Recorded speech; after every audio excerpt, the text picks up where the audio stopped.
สา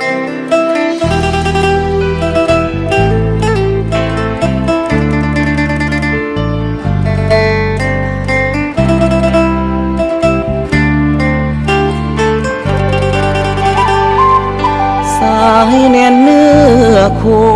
เปิดประตูเข้าสู่งานแต่งหลายปีเอิ้นคำว่าแฟนอยู่เคียงคู่สู้มาด้วยกันหาเงินสร้างตัวมาหลายปีรอวันสำคัญวันนี้เฮาได้จัดงานสองกำสองฝ่ายมาร่วมยินดีงานแต่งสองเฮาคอยและเจ้าพร้อมพ่อและแม่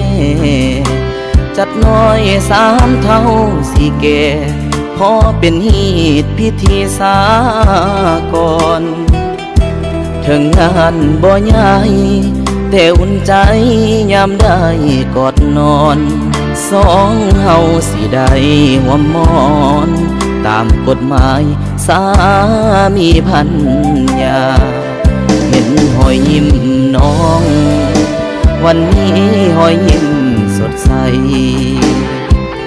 น้องใส่สุดไหมน้ำตาไหลตกใสผ้าขวัญฝ้ายข้าวมุงคุณอีพ่อยแม่ผูกไข่โอ้ยดีใจหลายเป็นงานแต่งสองเงาวันนี้สิ้นการรอคอยเลื่อนผ่านจงงานทุกปีย้อนเงินบ่มีจึงบ่ได้จัดงานวิวานับจากวันนี้ขึ้นซื้อสามีพันยาสิหากเธอทูลบูชาสมกับว่าสู้มากับอายขอสัญญาสาบานด้วยลูกผู้ชาย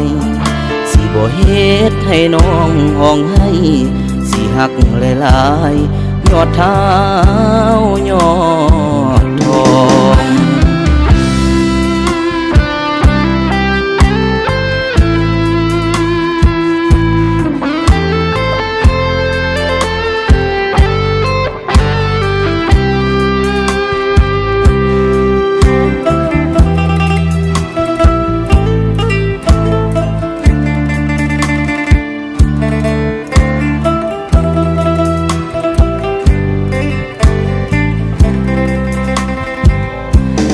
หอยยิ้มน้อง